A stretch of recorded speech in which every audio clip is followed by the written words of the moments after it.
Uma história em toques de nós. Que diabos você está batendo nessa parede? Perguntou o chefe dos guardas, espiando para dentro da minha cela. Esse homem era excepcionalmente brutal e jamais havia trocado sequer uma palavra comigo durante todo o tempo em que eu estivera confinado em solitária. Antes de assumir como chefe dos guardas do túmulo dos mortos-vivos, era conhecido como um dos mais violentos espancadores de presos de San Quentin. Fora responsável por um posto de metralhadora e também manejava um porrete como pastor de condenados. Era um fanfarrão notório e expressava abertamente seu ódio por todos os prisioneiros, sendo, em troca, desprezado por eles. Para afastar suas suspeitas e criar a impressão de que eu estava enlouquecendo, continuei mecanicamente batendo com os nós dos dedos, mudando de posição ao longo da parede da cela até que finalmente fiquei de frente para a porta, ainda mantendo o ritmo, toque, toque, toque. Curioso e intrigado, ele se afastou. O tigre chamou em voz alta com batidas estacadas, sem saber o motivo da minha interrupção repentina, e, como um gato, nosso astuto caçador de homens pulou da minha cela para a dele. Outra vez ouvi a voz rouca. Que diabos você está batendo nessa parede? A resposta do tigre evidentemente irritou o guarda, pois ouvi ameaças sinistras de espancamento como represália por seu espírito de insubordinação. Dali em diante, nossa comunicação por toques passou a enfrentar uma oposição grave e inesperada por parte dos nossos carcereiros. Por fim chegou o dia em que eles não apenas compreenderam que nossas batidas tinham um propósito real, mas que havíamos estabelecido uma forma de conversar livremente. Nossos guardas realizaram um verdadeiro conselho de guerra para arquitetar meios de nos privar até mesmo dessa dádiva tão desejada de misericórdia. Recorreram a castigos como negar a escassa refeição que nos era servida uma vez a cada 24 horas, por períodos de até 5 ou 10 dias, e frequentemente cortavam nossa ração de água por 2 ou 3 dias, até que estivéssemos quase morrendo de sede, mas tudo em vão. Podiam conseguir impedir a comunicação por curtos períodos, mas jamais permanentemente, pois quando a vigilância noturna assumia, frequentemente trazendo um guarda sonolento, podíamos conversar por toques até o amanhecer sem interrupções. Para mim e para o tigre, enterrados num túmulo vivo, onde o dia e a noite eram a mesma coisa, não importava, pois podíamos dormir e descansar a qualquer hora, enquanto conversar por toques tornara-se agora um verdadeiro luxo. Foi por essa época que consenti em contar minha história de vida ao tigre, e ele respondeu. Quero tudo, Ed, cada palavra, e desde o começo. Vi tão pouco do mundo e da vida, ele implorou, que sua história será um grande presente. Por favor, comece agora. Antes de entrar na história propriamente dita, observei, você precisa entender algo dos primeiros conflitos que levaram à rivalidade entre os colonos do Vale de San Joaquim e a companhia ferroviária. O agente de terras da companhia havia enviado circulares convidando colonos de todas as partes a virem para o grande Vale de San Joaquim, particularmente para os condados de Fresno e Tulare, e estabelecerem-se nas seções que haviam sido concedidas à companhia pelo governo como bônus pela construção da estrada, Bati. Na circular, o futuro agricultor era assegurado de que, uma vez concedidas as patentes, a companhia venderia àqueles que tivessem o melhor direito de compra, pelo valor de terras não melhoradas naquela localidade.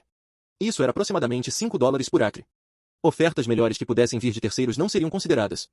Esses colonos teriam prioridade na compra e seriam protegidos em seus investimentos. Pessoas pacíficas, amantes do lar, de todo o país responderam ao chamado do agente de terras da ferrovia. Continuei, enfrentando as lutas dos primeiros pioneiros, ampliando seus casebres rústicos em espaçosas casas de fazenda, construindo quilômetros e mais quilômetros de cercas de arame e grandes valas de irrigação, convertendo um deserto sedento em campos de trigo e férteis hortas. Os colonos trabalhadores estavam tão ocupados que não tinham tempo para se preocupar com a longa demora no recebimento dos títulos de propriedade de suas terras. Não era o menor de seus problemas a dívida crescente devido às altas tarifas de frete e taxas para transportar grãos até o porto, pois não havia concorrência. A situação chegou a tal ponto que cargas como implementos agrícolas e suprimentos vindos do leste, ainda que fossem desviadas por horas na estação deles, só podiam ser entregues após serem levadas primeiro a São Francisco por 40 centavos e então reenviadas a eles por 50 centavos ou mais por tonelada. A tirania tarifária das distâncias curtas estava arruinando os agricultores, e não havia recurso ou alívio possível mesmo com apelos aos tribunais. Parecia realmente que a ferrovia era dona do Estado, desde o governador até o mais insignificante oficial. A comissão ferroviária era abertamente acusada de parcialidade, enquanto era conversa comum que a companhia mantinha um mob de $1 milhão no Capitólio do Estado durante cada sessão legislativa. Mas, para encurtar a história, continuei, depois de problemas aparentemente intermináveis, as coisas chegaram ao auge. Os fazendeiros tiveram 2 anos ruins e o seguinte prometia ser o melhor. Haviam investido milhares de dólares em melhorias, sem nunca duvidar da integridade da promessa do agente de terras. E agora, quando estavam prestes a sair das dívidas, a tempestade estourou.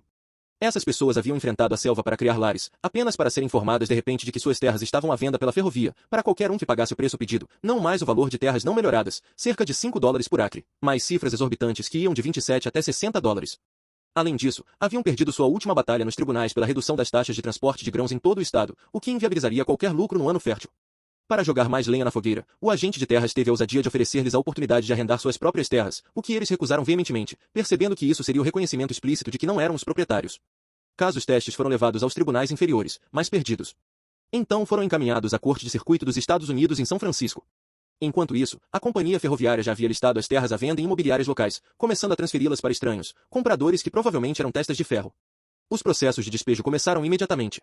Confiantes na decisão que viria da Corte Superior, os fazendeiros se uniram para se protegerem e, embora tivessem jurado não disparar o primeiro tiro, a batalha se tornou inevitável. O Marechal dos Estados Unidos, com seus delegados e homens da ferrovia armados e aparentemente prontos para o confronto, veio continuar os trabalhos de despejo. Enquanto os líderes dos fazendeiros unidos negociavam com eles, aconteceu. Um disparo foi feito por alguém. Instantaneamente, como por mágica, armas foram sacadas e o rugido da batalha despertou toda a região.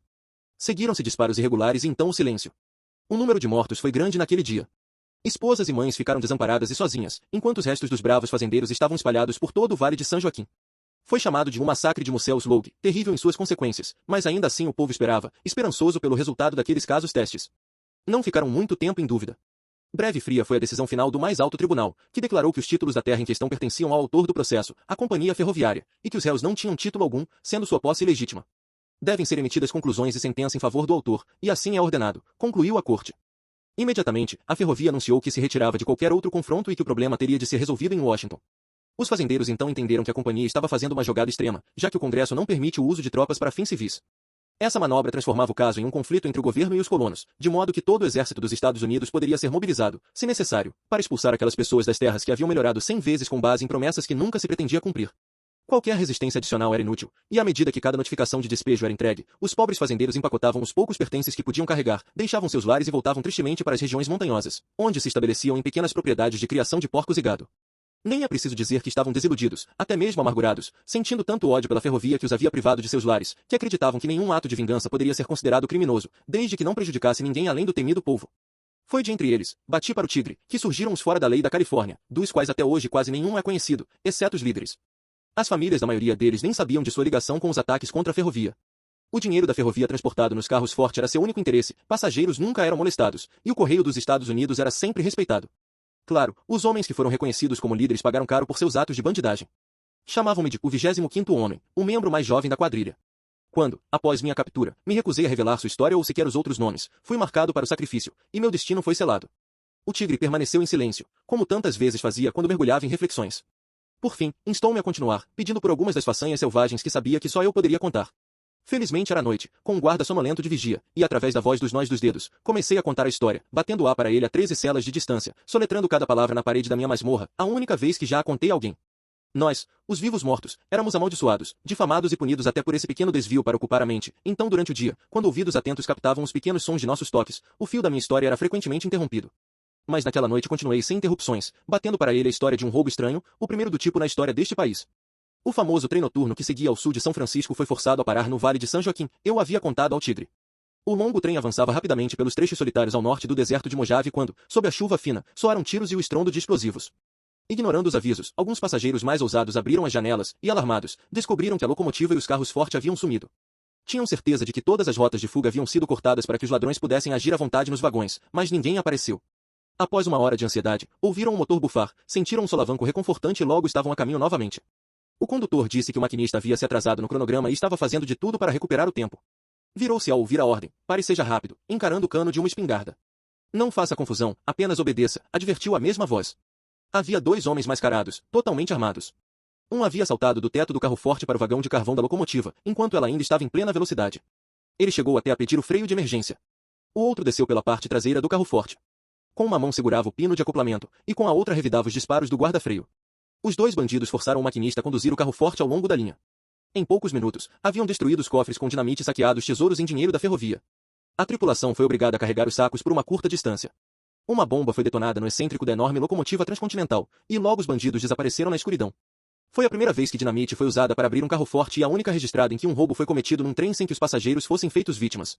Além disso, o correio dos Estados Unidos permaneceu intacto, provando claramente que os ladrões tinham a intenção exclusiva de prejudicar a companhia ferroviária. Na ocasião, os passageiros comentaram que a tragédia de Museu Slog e outras semelhantes estavam sendo vingadas. A locomotiva e o carro forte ficaram bastante danificados, e com muito esforço o trem pesado foi arrastado até Fresno. Os oficiais da ferrovia fizeram uma vistoria apressada nos destroços, minimizaram os aspectos alarmantes do roubo e aparentaram preocupação apenas com a perda de horário do famoso trem. Nem sequer se deram ao trabalho de remover o carro forte destruído. Uma pesada locomotiva malê de composto foi acoplada, e logo o longo trem cruzava os vastos campos enevoados de São Joaquim. A caçada aos assaltantes do trem era inevitável, e o interesse se concentrou sobre Visalia, sede do condado de Tulare. Desde os primeiros tempos, essa cidade fronteiriça mantinha uma reputação difícil. Todos diziam que mais personagens duvidosos viviam ali do que em qualquer outro lugar de tamanho equivalente no mundo. Era o centro da tempestade e o ponto de atração da oposição contra o povo, a companhia ferroviária, e todos os olhos se voltaram para lá na esperança de localizar essa nova quadrilha de foras da lei. Dentro dos limites de Visalia, naquela época, podia-se encontrar o verdadeiro pistoleiro do oeste.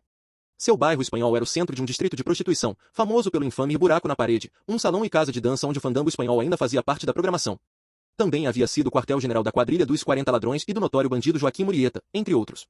Agora, a companhia ferroviária, em seu esforço frenético para encontrar os autores desse crime ousado e incomum contra a segurança de suas linhas, havia transformado Visalia em uma massa fervilhante de caçadores de recompensas sedentos por sangue, pistoleiros com armas marcadas e reputações manchadas, famintos pelo preço colocado sobre a cabeça dos bandidos. Visalia, é claro, há muito deixará para trás sua aparência de fronteira, substituindo os velhos barracos e cabanas por prédios de verdade, mas sua rua principal continuava sem pavimentação, empoeirada e desordenada, com cães vadios e outros animais domésticos perambulando livremente. De vez em quando, um grupo de cavaleiros passava em disparada, deixando para trás uma nuvem de poeira ofuscante. Isso era tudo que quebrava a sonolenta inatividade, enquanto o sol escaldante do meio-dia assava tudo até ganhar um tom amarronzado, exceto o barulho constante de copos nos bares e botequins baratos, onde o cheiro forte de cerveja choca denunciava que seus frequentadores tentavam se refrescar. À noite, quando os ventos do entardecer cruzavam o vale de São Joaquim, Visalia, como antigamente, despertava com estrondo, pronta para mais uma noite de história intensa. Violinos estridentes, mandolins vibrantes e o baque alto de tambores, com os gritos dos dançarinos e o latido rápido dos revólveres, contavam a história do modo usual de relaxamento da cidade. Essa vida frenética entre um povo que abertamente se gabava de desprezar o trabalho honesto, na maioria dos casos, naturalmente atraiu a atenção dos caçadores de recompensa que buscavam o esconderijo da mais recente quadrilha de ladrões. Não havia outro lugar lógico para investigar, pois os bandidos haviam desaparecido com os sacos de ouro como se a própria terra os tivesse engolido. Após meses de tensa excitação em torno das recompensas atraentes oferecidas pelos bandidos, vivos ou mortos, e justo quando o interesse começava a diminuir, uma repetição do grande assalto ao trem em Pichley ocorreu. Dessa vez, o Big Limited, que seguia rumo ao sul, foi assaltado em Goshen. Novamente, os mesmos dois estranhos misteriosos, frios e audaciosos, executaram sua ação sem falhas, destruíram o carro forte, explodiram os cofres e os esvaziaram, depois desapareceram na escuridão. Ninguém ficou ferido. A excitação voltou a atingir o auge. As suspeitas se voltaram diretamente contra Visalia. Dessa vez, uma caixa de relógios retirada do carro forte foi encontrada na varanda da casa de um pregador impopular, um homem que se envolvera na disputa entre os fazendeiros e o povo. A caixa de relógios continha a seguinte mensagem: um presente dos assaltantes de trem para um lacaio da besta, que desfruta de um passe anual em suas linhas. Centenas de pistoleiros representando os elementos mais baixos e assassinos, desde a fronteira do noroeste britânico até a linha do México, afluíram para a região, muitos deles fazendo de Sanistov, em Visalia, sua base. Os bons cidadãos de todo o vale, conhecendo a rixa com a ferrovia, aguardavam ansiosamente o desfecho, muitos, inclusive, torcendo para que os bandidos não fossem capturados, sentindo instintivamente que poderiam ser amigos ou vizinhos respeitados. O povo e o estado da Califórnia dobraram as recompensas pela captura, vivos ou mortos, dos bandidos, e as disputas entre os pistoleiros aumentaram, à medida que todos ansiavam pelo grande prêmio. As montanhas próximas fervilhavam de forasteiros armados, com olhares selvagens, enquanto buscavam ansiosamente matar para conquistar a cobiçada recompensa, cada um esperando ser o primeiro a disparar o tiro fatal e arrastar a vítima até o gabinete do xerife. Mas, mais uma vez, os foras da lei desapareceram, sem deixar sequer um vestígio, e acreditava-se que haviam fugido do país. As notícias sobre os bandidos passaram para a segunda e terceira páginas dos grandes jornais, e por fim, desapareceram completamente. Na noite de 3 de agosto de 1892, ocorreu o último dos grandes assaltos a trens no Vale de São Joaquim. A suspeita recaiu sobre uma casinha tranquila nos arredores de Visalia. Agentes da Pinkerton insistiram que haviam rastreado um estranho até ali, um homem que se mostrava muito falante e presunçoso. E, embora talvez não tivesse participado diretamente dos crimes, parecia conhecer muitos detalhes e informações internas sobre os assaltos. Eles achavam que o sujeito deveria ser levado e forçado a prestar informações às autoridades competentes. O xerife riu alto. Senhores, vocês estão completamente enganados quanto àquele lugar. É a casa de um dos cidadãos mais respeitados do condado de Tulare. Ele é pai de uma grande família. Seu nome é Chris Evans e atualmente é o presidente do nosso grande júri. Insisto, senhores, vocês estão errados, exclamou. Quanto ao seu pensionista, John Sontag, todos nós o conhecemos. Ele vive ali há muitos anos e é íntegro e honesto. Não estamos atrás deles, insistiram os homens da Pinkerton, mas o estranho afirma ser meio-irmão de John Sontag e foi até aquela casa. Nesse momento, entrou Big Bill Smith, o chefe do departamento de detetives da ferrovia, instando para que agissem imediatamente. Ainda rindo, o xerife encarregou um de seus delegados de acompanhar Smith. Pouco depois, os dois retornaram ao gabinete do xerife com o estranho. Após um interrogatório intenso, ele foi jogado numa cela. Deve ter fornecido informações comprometedoras, pois Big Bill e o delegado do xerife saíram às pressas novamente, indo diretamente à casa de Chris Evans. Aproximando-se da casa, o delegado comentou: lá vai John Sontag agora. Veja, ele está entrando pela porta dos fundos. A filha mais velha de Evans, uma moça bonita de cerca de 16 anos, atendeu a batida na porta da frente. À pergunta de Big Bill Smith, respondeu que o Sr. Sontag ainda estava no centro da cidade. Ela não sabia que ele já havia voltado e, naquele exato momento, descansava em seu quarto. Big Bill, certo de que tinha visto Sontag, e não o pai da garota, xingou: sua mentirosa desgraçada. Foi um erro terrível, que quase custou a vida de Big Bill, pois o pai ouviu o insulto em voz alta. Notório por seu temperamento explosivo, ele rompeu na sala com um revólver em punho. Houve troca de tiros. O barulho acordou John Sontag, que entrou com a espingarda pronta. Os oficiais começaram a recuar. Big Bill Smith não procurou pelo portão, lançou-se de cabeça pelas tábuas da cerca. O delegado do xerife caiu gravemente ferido. Evans, furioso, ficou sobre o corpo imóvel do delegado, abaixando a arma lentamente ao reconhecer um antigo amigo. Ele não atirou, mas voltou sua atenção para o homem da ferrovia em fuga, que já desaparecia em meio a uma nuvem de poeira, apressando o passo como um louco ao som dos disparos que ainda ecoavam. Quando o silêncio voltou, Evans e Sontag se entreolharam em choque. Sabiam que uma tragédia terrível havia se abatido sobre suas vidas. Não havia tempo a perder. Rapidamente recolheram munição e fugiram na carroça dos oficiais em direção às colinas da imensa Serra Nevada. Ao contrário da letargia das manhãs, Visalia estava acordada. Apitos e sinos de incêndio soavam o alarme. Pistoleiros corriam em confusão pelas ruas, enquanto outros cavalgavam com pressa, até que nuvens de poeira cobriram todas as estradas que levavam às montanhas. Começava a caçada humana. Visalia estava de novo sob os holofotes, agora não como lar da antiga e famosa quadrilha dos 40 ladrões ou do bandido mexicano Joaquim Murieta, mas de uma nova e singular dupla de fora da lei. Mais uma vez, o submundo da cidade pulsava com excitação. Sua população de homens perigosos crescia a cada hora, com a chegada de novos caçadores de recompensas, homens de reputação duvidosa, surgindo como cães famintos farejando a presa. Os bandidos não foram longe.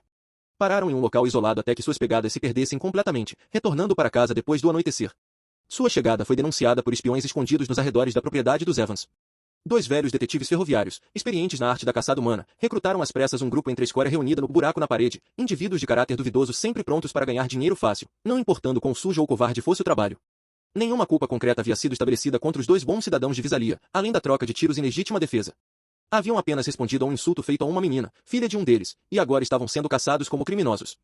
Entre os desordeiros que se juntaram ao grupo estava Oscar Beaver, um valentão conhecido na cidade.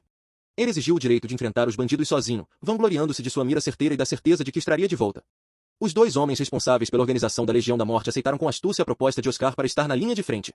Foram imediatamente à casa de Evans, o outrora respeitado cidadão, veterano da Guerra Civil, reconhecido batedor indígena sob Custer e muitos outros generais famosos da fronteira, um homem corajoso até o fim e atirador exímio. Eles estão no celeiro, sibilou Oscar. Vou me aproximar e acabar com eles quando saírem, matá-los à primeira vista. Vou pegar aquela grande recompensa. O restante da patrulha permaneceu a uma distância segura. Oscar, o valentão, deslizou pelo chão de barriga, agachando-se entre as ervas daninhas a cerca de 9 metros de distância, silencioso como uma serpente pronta para o bote. A porta do celeiro se abriu. Uma charrete pesada foi empurrada para fora de ré, e o pai e a mãe de 7 crianças pequenas, que naquele momento dormiam na casa, estavam ali, abraçados em um silencioso adeus. Sontag segurava os cavalos.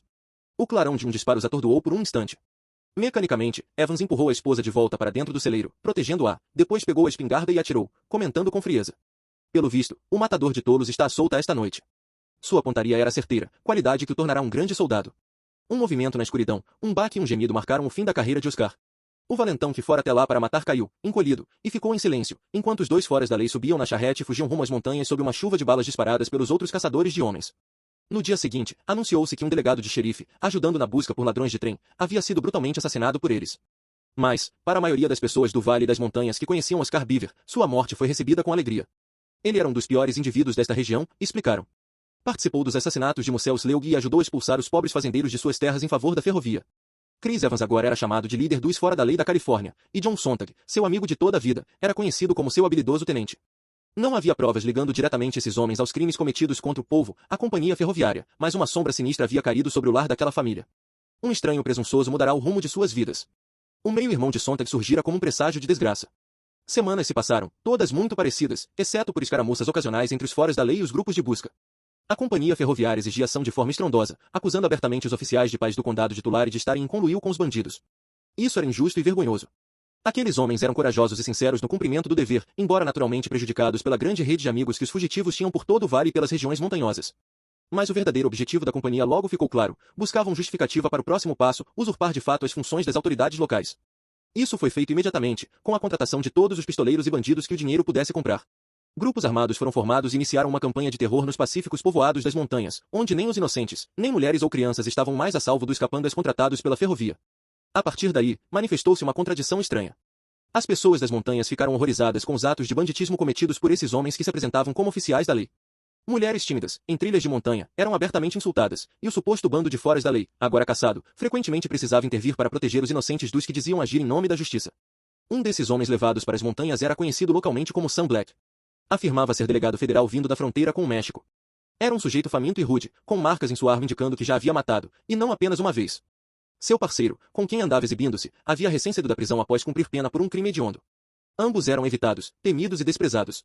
O clímax ocorreu numa noite, já escura, nos arredores de Camp Badir, um povoado solitário nas montanhas. Black e seu covarde parceiro haviam vigiado a cabana de um jovem casal. Ao descobrirem que a mulher estava sozinha, seu marido trabalhando em campos de madeira, arrombaram a porta e a atacaram brutalmente. Os gritos da moça os deixaram temerosos. Ambos fugiram rapidamente, escondendo-se entre os densos arbustos de manzanita antes que qualquer ajuda pudesse chegar. Em desespero, o povo da montanha enviou notícias da tragédia à quadrilha dos foras da lei. Homens escolhidos a dedo foram enviados à região para rastrear os autores desse novo ultraje. Ficaram à espreita, esperando que Sam e seu parceiro retornassem ao acampamento, e os saudaram com uma saraivada de tiros. O notório pistoleiro tombou, encolhido no meio da trilha, enquanto seu comparsa fugia para o matagal. Ferido, o delegado federal rastejou até a cabana e escondeu-se debaixo do assoalho, fora do alcance das balas. Na manhã seguinte, foi levado ao vale, gravemente ferido, perdendo uma perna como preço e represália por seu ato covarde. Mas isso não o impediu de cometer mais atrocidades. Seu crime final e mais infame foi o assassinato premeditado de seu empregador em San Diego. Foi condenado à prisão perpétua, provavelmente salvo da forca pela influência da ferrovia, em cujo serviço ele havia perseguido os ladrões de trem. Nesse momento, o tigre interrompeu para perguntar se ele ainda estava em San Quentin. Após uma sequência rápida de batidas, que na linguagem dos nós denotava uma risada, respondi. Não. Ele morreu no dia em que entrei em San Quentin, transferido de Folsom. Morreu de um ataque cardíaco. Fora completamente isolado por todos os presidiários de San Quentin, e dizia-se que o medo de que me dessem um punhal para vingar a honra dos fora da lei da Califórnia causou sua morte repentina. Seu parceiro, o infame Tom Barnes, encontrou um fim tardio nas mãos de um vaqueiro no Arizona. Ouvi dizer que um grupo dançou em cima da caixa de pinho que continha seu corpo. Isso, Jake, vai te preparar para a grande história, disse ao tigre por meio da linguagem dos nós. Dá o cenário apropriado para o drama. Começa bem, exclamou ele. Por favor, não se preocupe com explicações. Estou ansioso para saber onde você entra nessa história. Já nos comunicávamos em conversa de nós nos turnos noturnos havia quase uma semana. Nossos guardas haviam deixado toda a cautela de lado, estando bêbados durante boa parte do tempo, e embora exausto com a batucada constante, eu queria continuar a história. Mas algo muito incomum aconteceu. O capitão do pátio fez uma troca completa da equipe de guardas da solitária, desde o chefe até o último. Isso só poderia significar problemas para mim e para o tigre. Nossa conversa por batidas tinha que parar. Precisávamos estudar nossos guardas, seus hábitos, suas inclinações, seus pontos fortes e fracos. Se algum deles fosse sonolento, conversaríamos mais quando estivesse de plantão. Mas ai de nós se descobrissem nossas batidas baixas e discretas.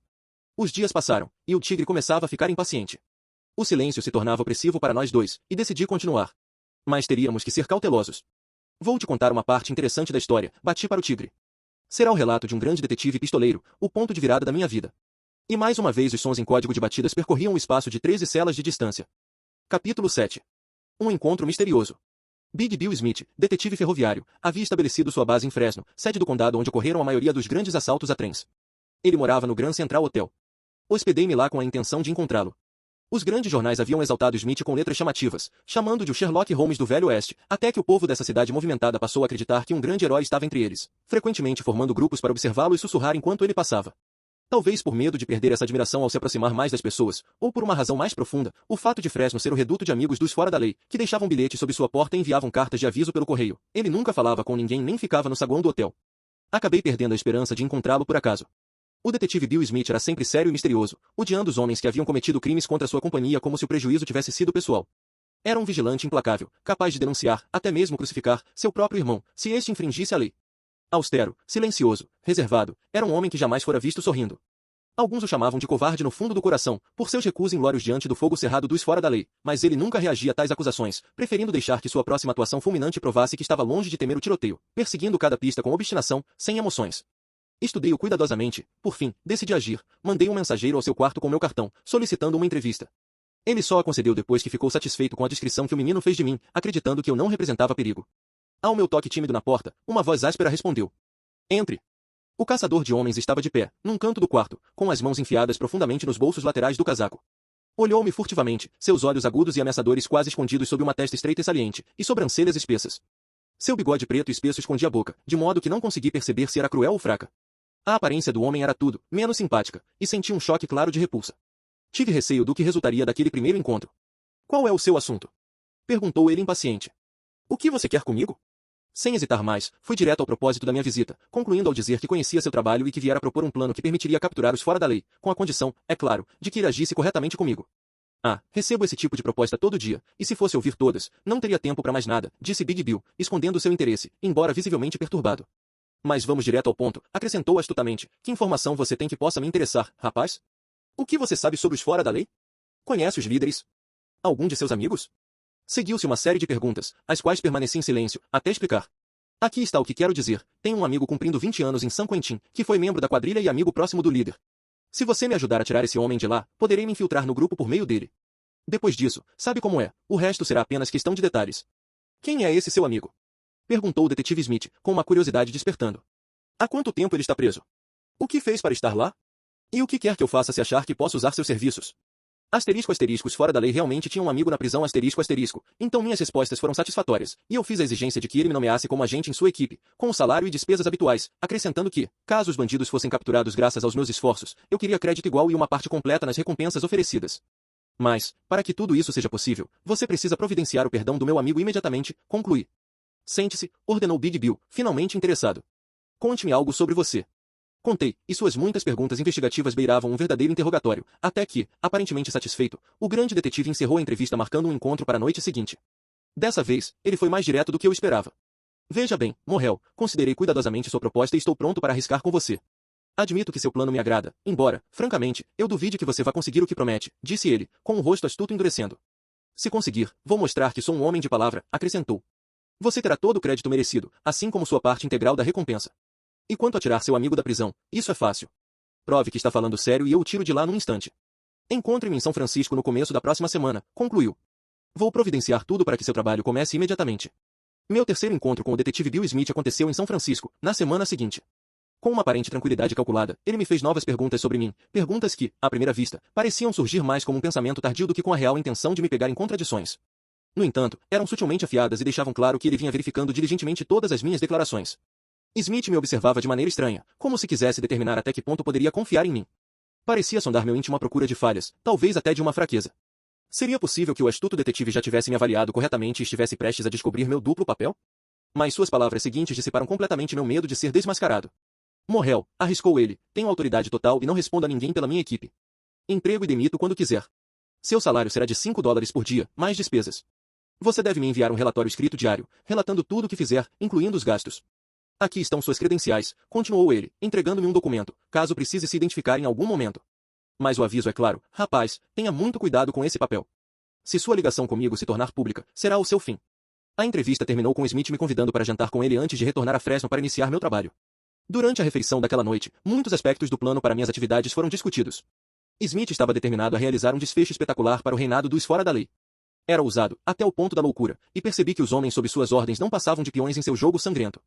Não há dúvida de que esse caçador implacável de homens não hesitaria em sacrificar minha vida para alcançar seus fins egoístas, pensei, enquanto ouvia os detalhes frios do esquema que ele pretendia pôr em prática. Naquela época, Smith havia sido completamente desacreditado por sua retirada covarde da batalha na cabana de Jinyang. A imprensa o havia atacado sem piedade, bem como seus pistoleiros matadores. Ele ainda sentia os efeitos da merecida condenação e faria qualquer coisa para recuperar o prestígio perdido. Por mais que eu tentasse, era impossível fazê-lo falar sobre os detalhes do combate em Pine Ridge. O episódio foi tão unilateral que dava para ver que ele sentia profundamente a vergonha, preferindo considerá-lo um capítulo encerrado. Jake interrompeu meu toque. Digo, Ed, você ainda não me contou nada sobre aquela luta. Não, Jake, eu estava justamente chegando a isso, depois de terminar com Smith minha apresentação a você como detetive de verdade. Sim, a Batalha da Cabana de Jinyang, como foi chamada, marcou a queda do grande detetive Bill Smith. Ele nunca recuperou sua reputação depois disso. Antes da Batalha da Cabana de Jinyang, os caçadores de dinheiro por sangue haviam desfilado pelas aldeias da montanha, desafiando abertamente os fora da lei e os chamando de um bando de ladrões covardes que não teriam coragem de enfrentar seus adversários numa luta franca. Passou-se um mês desde que os fora da lei fizeram sua fuga sensacional de Visalia, eu já havia avisado Tiger, e a perseguição esfriou para uma mera espera vigilante. A estação de diligências em Mill Creek, no condado de Fresno, era o ponto de encontro das hordas de pistoleiros. O bar nunca ficava vazio e a bebida era consumida em grande quantidade por esses comedores de fogo sedentos. Dali, os espiões dos grupos de busca saíam em todas as direções, procurando informações sobre os movimentos dos fora da lei. Na noite anterior à batalha de Pine Ridge, houve suspeita sobre uma casa de fazenda perto da trilha Barton. Depois do anoitecer, Big Bill Smith e 13 de seus homens armados, incluindo Burke, o mestiço, que comandava 2 batedores Apache da reserva de San Carlos, no Novo México, saíram do salão de Big Bill Travick, na estação de Mill Creek. Lentamente, a longa fila de pistoleiros seguiu para a fazenda Barton, cercando cuidadosamente o local e esperando pacientemente pelos primeiros raios de sol para iniciar o combate contra seus inimigos encurralados. A informação de Smith era precisa. Seus espiões lhe disseram que os fora da lei estavam na fazenda Barton e ali permaneceriam a noite toda. Uma batalha era certa. As pessoas da fazenda se mexiam. O grupo estava inquieto e, finalmente, um dos mais ousados pistoleiros saiu de sua posição agachada e foi com coragem até o celeiro, onde a dona de casa estava ocupada ordenhando. Esse sujeito, Vic Wilson, se destacava da multidão, e por um bom motivo, era conhecido como um atirador certeiro, com fama de matador na fronteira. Tinha 24 entalhes no cano do seu revólver de cabo de pérola de 7 tiros, e somente na noite anterior, no salão de Bill Travick, na frente de seus admiradores, havia feito um novo entalhe, jurando, esse será para o líder dos fora da lei da Califórnia. Bom dia, senhora, viu alguma coisa do Christ Evans? Perguntou com sarcasmo. Irritada, a mulher se levantou e encarou o intruso. Não, não vi o Sr. Evans, mas quando vir, verá o inferno, respondeu rápido, e voltou ao seu trabalho, ignorando o homem. Desconcertado, ele voltou para os companheiros dizendo: Errei de novo. O grupo estava reunido em uma área seca perto da fazenda Barton, realizando um conselho de guerra. Alguns estavam insatisfeitos e acusaram abertamente Smith de estar os levando numa caça raposa inútil. Estavam com frio e fome depois da longa vigília noturna e não estavam dispostos a ouvir mais planos do líder naquele dia. Nesse momento, um vigia das montanhas rompeu a mata do outro lado da área seca, chamando por Smith, que se aproximou rápido. Conversaram em voz baixa por alguns minutos. Mais uma vez, Big Bill entrou em ação. Seus olhos brilhavam enquanto ele gritava animado para seus homens emburrados. Vamos, pessoal. Desta vez vou mostrar fogo de verdade. Os fora da lei estão descansando na cabana de Jim Coffey, lá nos planaltos de Sampson. Vamos pegar a trilha Barton para Pine Ridge. Podemos parar na cabana de Jim Young para tomar café e estar prontos para a luta. Acho que tudo vai acabar até o meio-dia hoje. Burke e seus índios Apache lideraram o caminho, e logo a longa fila de pistoleiros avançava lentamente pela trilha íngreme até Pine Ridge. Eles passaram pela zona agrícola e adentraram as altas árvores, revigorados pelo ar fresco e impulsionados pelo pensamento da recompensa pela captura, vivos ou mortos, dos fora da lei. Apenas pequenos feixes de luz penetravam pelas árvores durante a longa marcha, e quando finalmente saíram de repente numa clareira em Pine Ridge, foram cegados pelo forte sol da manhã, por um momento não vendo a cabana de Jim Young bem à sua frente. Mais uma vez, Big Bill Smith estava errado. Seus espiões secretos o traíram, conduzindo diretamente para uma armadilha mortal. Durante toda a noite, um deles havia vigiado os movimentos do grupo perto da fazenda Barton, e sabendo que os fora da lei deixariam Sampson Flat antes do amanhecer, esse homem que saiu da mata para falar com Smith deu a informação de propósito, esperando atrair Smith e seu grupo para aquela região difícil, enquanto os fora da lei desviavam ao redor da base de Pine Ridge Sul, rumo à segurança nas montanhas Tulare. Ele, como tantos outros montanheses que eram amigos fiéis dos fora da lei e inimigos jurados do povo, a posse, brincava com Smith como um gato com um rato, aproveitando-se da recompensa por ser um espião. Por um estranho golpe do destino, os bandidos, em vez de seguirem seu plano original, haviam voltado diretamente para a cabana de Jim Young. Eles também queriam um café da manhã revigorante. Chris, o mais velho dos dois fora da lei, estava sentado sob a janela, de frente para o jardim aberto em frente à cabana de Jim Young. O homem mais jovem, seu parceiro, estava ocupado preparando a refeição matinal. De vez em quando, o fora da lei vigilante largava o jornal que lia e olhava para fora, observando a clareira ao redor, e baixava o olhar a cada vez, aparentemente satisfeito por não haver perigo à espreita. De repente, um som incomum chamou sua atenção. Sua audição aguçada captou o relinchar de um cavalo. Instantaneamente, o líder dos bandidos tornou-se novamente o alerta explorador de antigamente. Sem mudar a expressão fechada, ele observou calmamente o grupo de pistoleiros que chegava ao portão. Satisfeito com sua inspeção, virou-se como se fosse fazer um comentário casual para o parceiro. Digo, John, não saia daí. Fique bem ereto onde está. Se você atravessar na linha da porta, será visto. Estamos encurralados como dois ratos num buraco cego. São 13, incluindo Burke, o mestiço, e os dois índios Apache, e Big Bill Smith está liderando, continuou. Desta vez, certamente teremos que lutar para sair daqui. Como sinal, vou abrir fogo pela janela, e quando eu fizer isso, você avança pela porta. A única janela e a porta, por onde a posse se aproximava, eram os únicos meios de saída. Quando os pistoleiros chegaram a cerca de 6 metros da cabana, uma saraivada de tiros de espingarda irrompeu, derrubando 2 deles. Os fora da lei, agindo como se tivessem um só impulso, saíram pela porta aberta repetindo os tiros de espingarda, criando confusão entre a posse e no portão. Os índios Apache, fiéis ao seu instinto nativo, entenderam a situação num relance, e saltando como lebres, se esconderam atrás de uma grande pedra que fazia parte da cerca, começando a usar táticas indígenas daquele ponto seguro. O restante da posse, os pistoleiros de pele clara, correu em busca de abrigo, gritando por misericórdia. Nenhum dos famosos atiradores ficou firme. Até Burke, o mestiço, terror da reserva San Carlos, fugiu, deixando seus protegidos, os 2 bravos índios, lutando sozinhos. Big Bill Smith, líder da posse, também desapareceu no matagal. Ele estava ferido novamente, os chumbos de espingarda haviam rasgado os músculos duros do seu pescoço.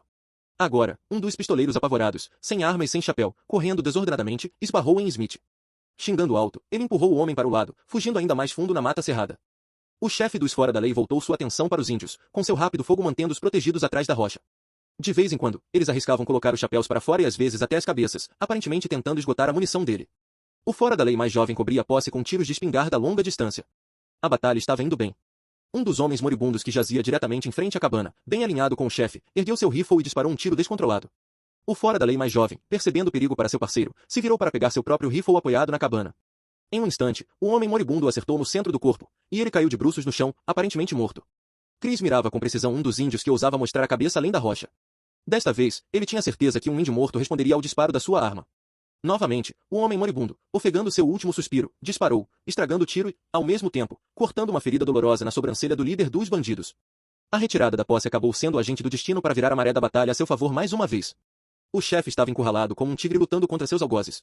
Alguns remanescentes do grupo em retirada, reunidos em uma crista distante, começaram um fogo de rifle esporádico a longa distância, atingindo os índios diretamente por trás. O ar ao redor da rocha ficou cheio do assobio das balas. O abrigo se tornou uma armadilha, com fogo vindo por trás e com um homem à frente que aplicava o método de guerra dos nativos, com o rifle apontado, esperando o momento certo para atacar. Conhecendo seu homem, agora o temiam. Algo precisava ser feito. Um movimento ousado tinha que ser feito ou 2 índios mortos seriam adicionados à lista do dia. O índio sempre age conforme sua natureza, corajoso, nunca tremendo, mesmo em desvantagem. O final da batalha foi tão espetacular quanto qualquer coisa já vista em guerras indígenas. Com gritos estridentes, o verdadeiro grito de guerra de sua raça, os 2 vermelhos saltaram para o matagal enquanto os tiros do rifle do fora da lei solitário davam um último salve. O saldo da batalha da cabana de Jiang foi 2 mortos, 4 feridos e 3 cavalos mortos.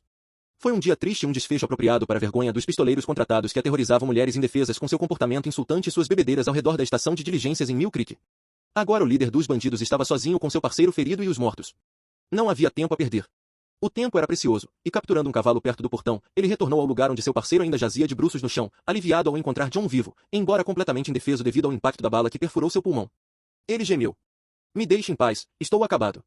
Apenas me acabe para me tirar deste sofrimento antes de ir. Isso é tudo o que peço. Não quero ser capturado vivo. Houve um estalo na garganta e a voz ficou rouca. Chris segurou um copo de lata com água fresca aos seus lábios, e ao estancar o sangue, ficou satisfeito ao notar que seu amigo sorriu, embora ainda implorasse por um tiro de misericórdia. Tiro de misericórdia, nada disso, resmungou impacientemente o chefe, você vale 1000 homens mortos ainda. Até a noite vou ter você longe deste matadouro, aconchegado numa cama confortável com o melhor cuidado médico. Você vai estar de pé em um mês. Vamos, cara, anime-se. Por quê, John? Durante a Guerra Civil eu vi homens caminharem da linha de batalha até a estação de primeiros socorros com balas suficientes para afundar um navio, e nunca soltarem um gemido. Uma determinação firme pode levar um homem ao inferno e trazê-lo de volta. Esta é a nossa batalha hoje. Nós acabamos com um bando de pistoleiros sujos. Agora eles vão deixar de se exibir nestas montanhas, aposto. Sem dizer mais nada e aparentemente sem emoção, ele ergueu o homem indefeso do chão, com um esforço quase sobre-humano, colocando-o nas costas do cavalo trêmulo. Depois de amarrá-lo firmemente, juntou suas armas de fogo e, após uma última olhada ao redor para se certificar de que não havia nenhum dos homens da posse escondido no matagal, fez seu cavalo virar e logo desapareceu da vista da cabana de Jiang. Agora o líder dos fora da lei, com sua carga, havia alcançado a parte mais alta de Pine Ridge. Estava bem acima das estradas e trilhas batidas onde poderia encontrar membros da posse. Virando, seguiu direto para o sul, descendo por arroios perigosos, até adentrar uma região selvagem e acidentada. Ele avançava teimosamente, sob o sol quente do meio-dia, com seu fardo indefeso agora delirando devido aos sacolejos terríveis e à perda de sangue. O líder dos fora da lei parava ocasionalmente em algum riacho da montanha, forçando um pouco da água fresca entre os lábios ressecados do homem ferido, e então continuava sua marcha rumo às montanhas Tulare. O sol estava se pondo. Ainda assim, seguiu bem pela noite, guiado pelas estrelas até uma descida no Vale Dry Creek, acima do acampamento Badir. Ali, amigos e ajuda médica o socorreram. O chefe dos bandidos havia salvado seu parceiro numa corrida contra a morte. Sua determinação de ferro venceu a luta contra probabilidades de 1000 para 1. No final da tarde daquele dia, os mortos e feridos foram recolhidos e trazidos de Pine Ridge pela íngreme e sinuosa trilha Barton, até a estação de diligências em Mill Creek. Um a um, os membros dispersos da posse iam chegando, despidos de todas as roupas externas, jogadas fora para aliviar o peso na pressa de deixar o local da batalha, sem sequer uma arma nas mãos. Eles correram direto para o salão onde Bill Travick engoliram copo após copo de uísque na tentativa de acalmar seus nervos enlouquecidos, jurando, ao responder às perguntas, que tinham passado pelo inferno. Um rufião de sobrancelhas espessas, da fronteira mexicana, tornou-se bastante loquaz ao descrever sua experiência pessoal. Com seu sotaque texano, disse: Eu digo que aqueles caras são bravos lutadores. Já me meti nessa de perseguir ladrões de gado e fora da lei na fronteira, e pensei que já tinha enfrentado luta, mas essa briga de hoje me tirou do sério. E aqueles detetives da ferrovia nos disseram que seria um passeio no parque, que seus fora da lei eram covardes, medrosos, e não iam lutar. Alguém me pregou uma grande peça, com certeza, e aquele líder dos seus bandidos é uma fera. Ele é 20 Davy Crockett's num só. Nunca vi tiros assim na minha vida. Senhor Barman, me dá mais uma dose desse seu grog, que eu vou para a fronteira mexicana. Do lado de fora, uma multidão se aglomerava em torno dos outros retalhos da posse, alguns deles feridos. Big Bill Smith havia chegado. Ninguém notou os 2 índios Apache parados à parte, ouvindo silenciosamente as jactâncias de vários homens que asseguravam aos curiosos que tinham sido os únicos a revidar o fogo dos bandidos. Uma voz interrompeu a conversa. Era um dos índios. Homens brancos, malditos covardes. Não sabem enfrentar a luta. Ele falou enfaticamente. Fora da lei são muitos homens bons. O chefe dele, de barba longa, é igual a um grande chefe índio. Nem mais uma palavra.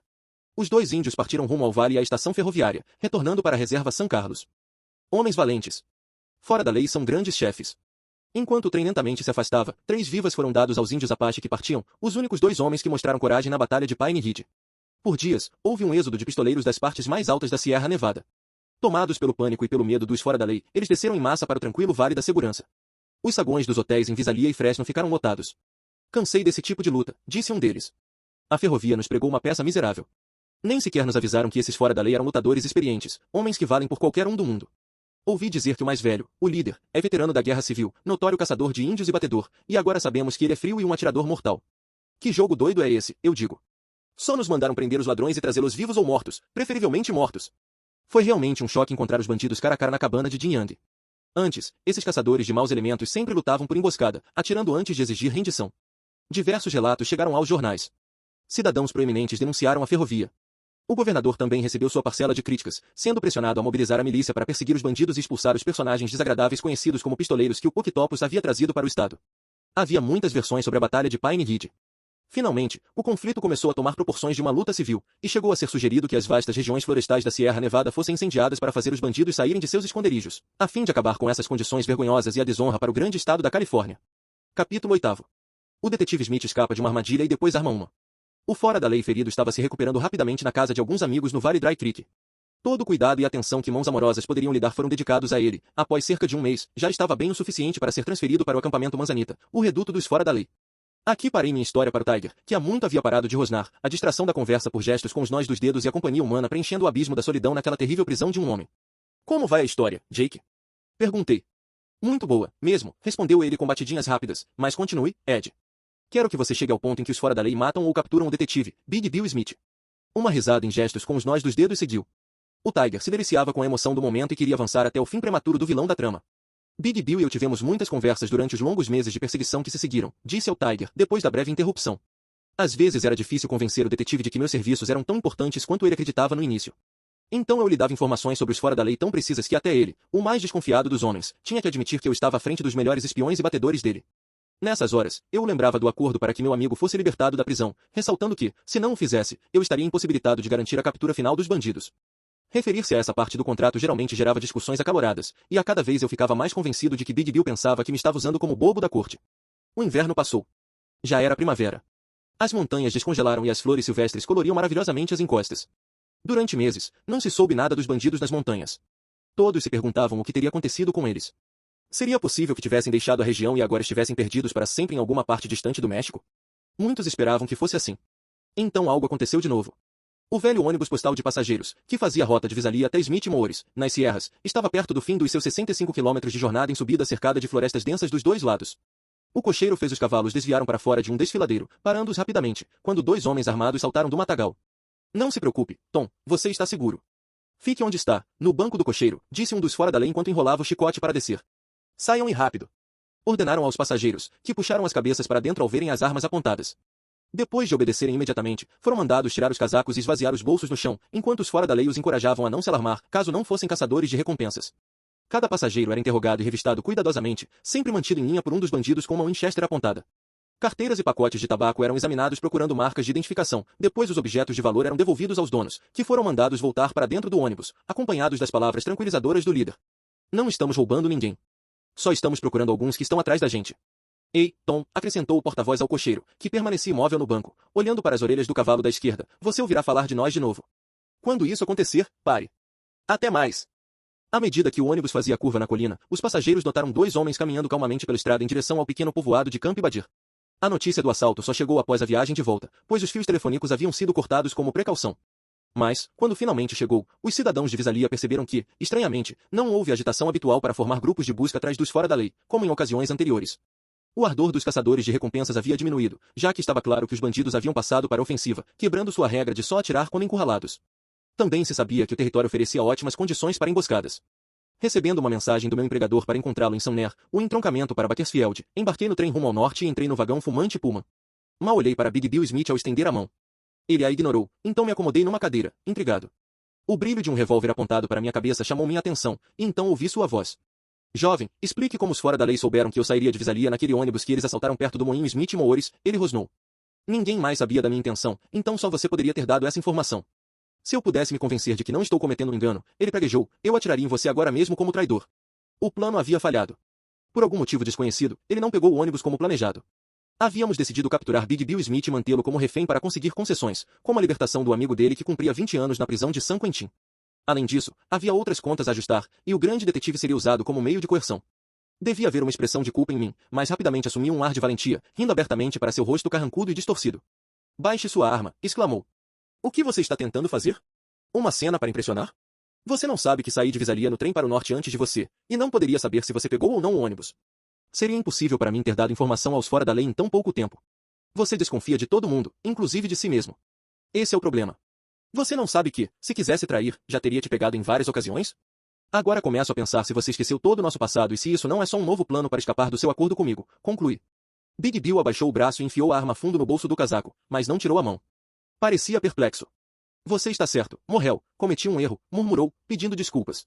Não deveria ter te acusado com base numa evidência tão frágil, mas, ele praguejou novamente, estou simplesmente surpreso em entender como esse assalto foi planejado para parar aquele ônibus. Se não fosse por essa mudança de última hora, os fora da lei teriam me capturado. Foi por pouco, e daqui para frente vou cuidar para que você ou qualquer outra pessoa não saiba nada sobre meus movimentos, nem uma hora antes de eu executá-los. Ele se sentou, colocou o tradicional charuto preto na boca e tragou lentamente, examinando meu rosto. Você vai comigo para o norte, acrescentou, mudando o tom. Para em Fresno e amanhã às 6 da tarde me encontre no hotel El Capitan Merced. Tem um trabalho que vai te manter ocupado por algumas semanas. Ele tinha planejado uma grande tarefa para mim, como soube na noite seguinte, em seu quarto no hotel. Big Bill apontou maliciosamente com o lápis um ponto marcado com um X em um mapa do condado de Mariposa. Você vai encontrar ali uma mina de quartzo e, perto dela, uma velha cabana ou alojamento, disse calmamente. Quero que vá inspecionar o local. Quero que faça um mapa mostrando todos os pontos estratégicos de esconderijo e emboscada que possam dominar a cabana. Além disso, quero que o mapa mostre claramente o terreno ao redor e as melhores formas de aproximar grupos de homens sem serem detectados de dentro. Complemente isso com uma descrição escrita e suas sugestões para o melhor método de transformar esse local numa armadilha perfeita para homens. Quando terminar o trabalho e ainda estiver naquela região, quero que vá a Raymond e consulte os registros locais desses dois homens, acrescentou, entregando-me um papel com um memorando contendo algumas informações detalhadas. Descubra, se possível, a origem da riqueza deles. Sabemos que até cerca de um ano atrás, esses homens eram absolutamente sem recursos e tinham que depender do trabalho diário para viver. Já mandei vários homens fazerem essa investigação, mas todos me reportaram nenhum progresso.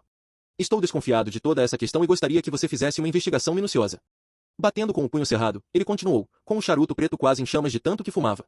Agora, Morrel, chegou a hora de você mostrar serviço. Não adianta continuar com os mesmos métodos antigos, e nada será conseguido a não ser que você consiga atrair esses assassinos para fora do esconderijo deles. Esse plano vai provar do que você é feito, e vai finalmente mostrar se você é capaz de dar conta do serviço.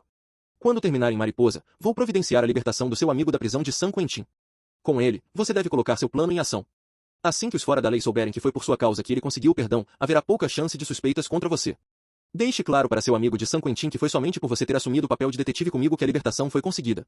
Depois que forem aceitos pela gangue, vocês podem apresentar todo o plano para eles, explicando que você descobriu comigo que alguns oficiais da companhia ferroviária, incluindo o presidente, estão vindo para Merced num carro particular e de lá seguirão de ônibus para o vale de Yosemite. Smith estava agora bem animado.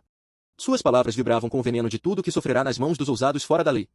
Desta vez ele tinha certeza da vitória. A hora de apagar toda a sua desgraça estava próxima. Mostre a eles como podem capturar o presidente da ferrovia e mantê-lo como refém para pedir um resgate real e garantia de impunidade, disse ele.